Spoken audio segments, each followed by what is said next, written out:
Hi, hello creators. I realized that I have a whole page that has wonderful actors and performers, and I've just kind of been loading it with promo info and like job opportunities and maybe even inspirational videos, but not me. Um, and that is a long story. So instead of diving into the reason why I haven't been filming, I just decided to show up and film. So I don't know if you all remember, but I decided to audition for, or not even audition, but apply for improv, because improv is the one of the things that I feel is the most intimidating to me. I'm sorry, I'm like trying to wipe off my camera and there's light and I'm trying to find the angle. Anyway, Shakespeare and improv, has been probably the most intimidating parts of like the performance fine arts realm. And before the great pause, COVID, I was I decided to take up the opportunity and apply for a scholarship that Arcade Academy Comedy Theater down in Pittsburgh, downtown Pittsburgh. They were offering this scholarship for the first time. And the scholarship was to diversify the comedic stage. Not so much stand up, but I guess it can cross all the entire scope or spectrum of comedy, but more so with improv. Um, they wanted to diversify it in the way of like gender or non-binary, race, ethnicity, just so it wasn't just like European, Anglo-Saxon, white, Caucasian, and mostly men. So I had shared that on my page, my artist page, for people to apply. But I was like, you know what? Why don't I just put my money where my mouth is? I am afraid of improv. So how about I just take this leap and apply? I'm not gonna get it anyway. Lo and behold, the joke was on me because I actually did get recruited for the second round of the application. I got an interview and then I was given the scholarship. So I had to face the fear, and I got to face it for free. Like I got a full ride education for improv and comedy, and I've been there since before the pandemic and there now, and I'm actually coming to like the close of my scholarship side of things, and I'm taking a break because, like, for those of you who don't understand, improv is hard. I know that there are people that feel a way about improv, and some people are just like, improv, what is this? Is it, whose line is it anyway? I don't like improv. Just tell me a joke. Anyway, it's hard, but it also gives you like skills, life skills. You know, it helps you listen more, pay attention more, emote. If you feel like you're the type of person that's kind of like reserved in your everyday life, improv is the place where you can tap into those emotions. So I don't want to give a whole lecture or seminar here. I literally came on to kind of fill you in on what I've learned from the past couple of years that I've been doing my scholarship, and as it's coming to a close, hoping that I can continue on in this realm. I don't want it to turn into something that is mechanical or even something that I have to do. I found a love for this community, for this thing, this other side of comedy, and I am a humorous person by default because that is, I tend to cope that way. I lean towards humor. Yeah, so I am just gonna share with you kind of what I've gleaned during my time with Arcade Theater. Um, First of all, classes. So I mean, acquired different skills from all of the different class levels. I have show opportunities, so not just class shows, but I've been invited to be a guest in some improv shows and groups, house groups, even guests that use improv, the arcade theater. They have sent out messages. I've been guests in some. I've been on teams. Like, it's been pretty cool. And there's the possibility of being a part of an indie team because of the friendships that I've and the connections that I've made from doing improv. So it doesn't just stop with classes. And you network so much because there's literally people that you would never run into in your daily life, depending on what type of work you do outside of just theater and comedy. You would never run into them. But there's lawyers. There are people that work at Google. There's scientists. I mean, there's actors, of course, me. And not to say that those people aren't actors, clearly, because they are doing improv, but there's so many different paths of life that kind of cross in this kind of realm of comedy and improv and theater.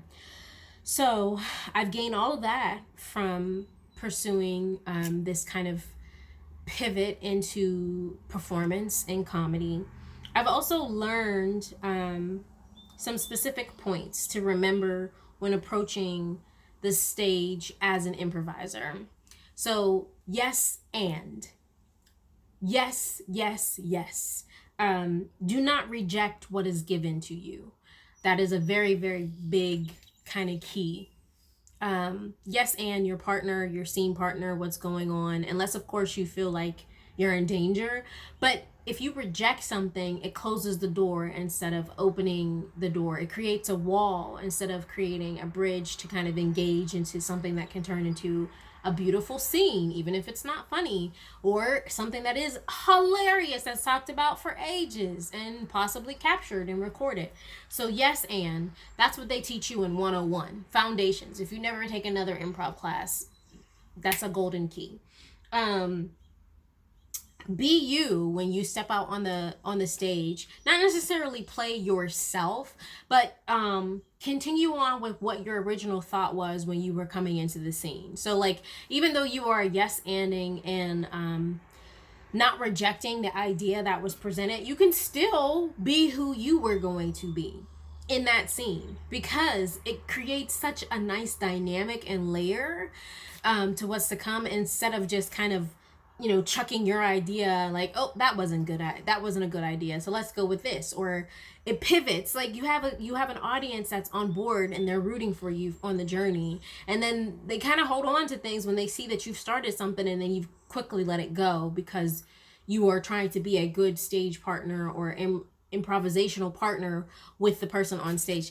It can work either way. Both of you want something.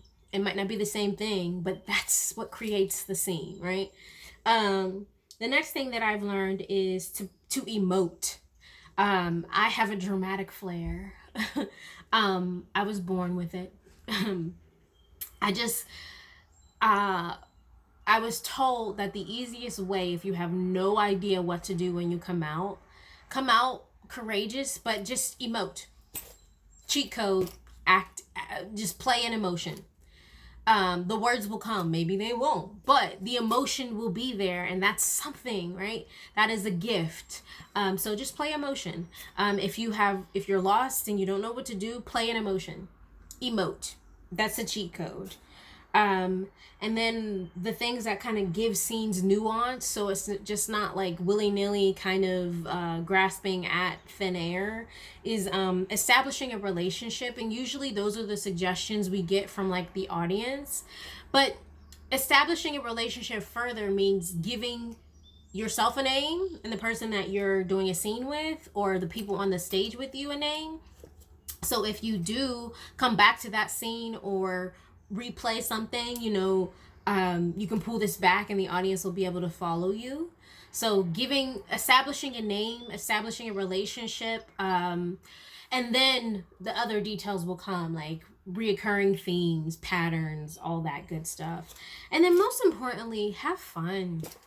Not everybody's gonna get the joke, and it's not always gonna be a slap knee, bust the gut comedy, funny, hilarious. But I guarantee you that they are rooting for you and they enjoy it because they're there. Maybe it's new. Um, and they wouldn't be doing it. That's why they're not up there on the stage. So they are feeling proud of the person that is doing the work. And then they like when you, like, I mean, the audience likes when you engage with them. Oh, another tip, make sure the front of your body is facing the eyes. So wherever the eyes are, meaning wherever the audience is, present yourself to them. Don't show your back or your butt, no matter how beautiful your butt is. Do not put your butt to the audience. They want to see your reactions. They want to see your face. They want to see your interaction. They want to see how you handle and moving your body. And that's a skill that takes time, just learning to make sure you're facing out to the eyes. So yeah, have fun, let go, make friends. And for somebody who has trust issues, it's scary and it's hard, and that's probably why I was so intimidated when it came to improvising and even leaning into that. But when I was doing acting in the different levels of acting, when I was in my college career and years of student life, that was the most fun element of acting. Without all, I can't even go through the details of methods and different people and types of styles and all of the lists of the acting canon.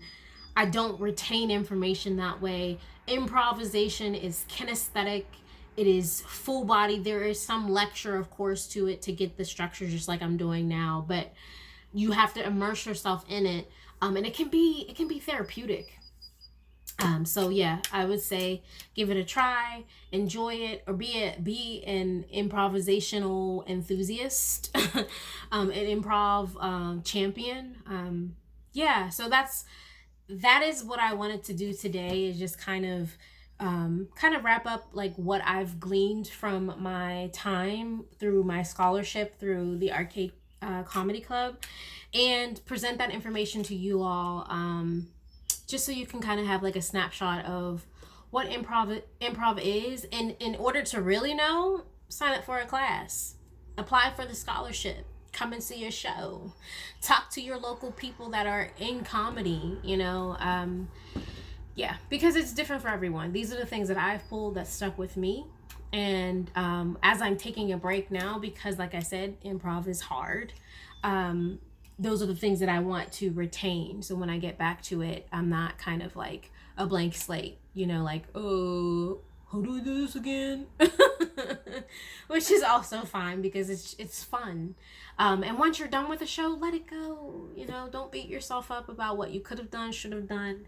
And if something keeps coming back to you that you would have done or would have liked to do or have done in the scene, make it a sketch. Write about it. Okay, so that is all that I have. Thank you for listening to me ramble on and on. Interact with this. Let me know if you ever did improv and if you'd like any more other tips on anything else, or to learn a little bit about me. If you don't know, my name is Tasia. My full name is Montasia. I go by Tasia Sims here on Facebook, and I'm happy that you've watched this video. Have a great Tuesday.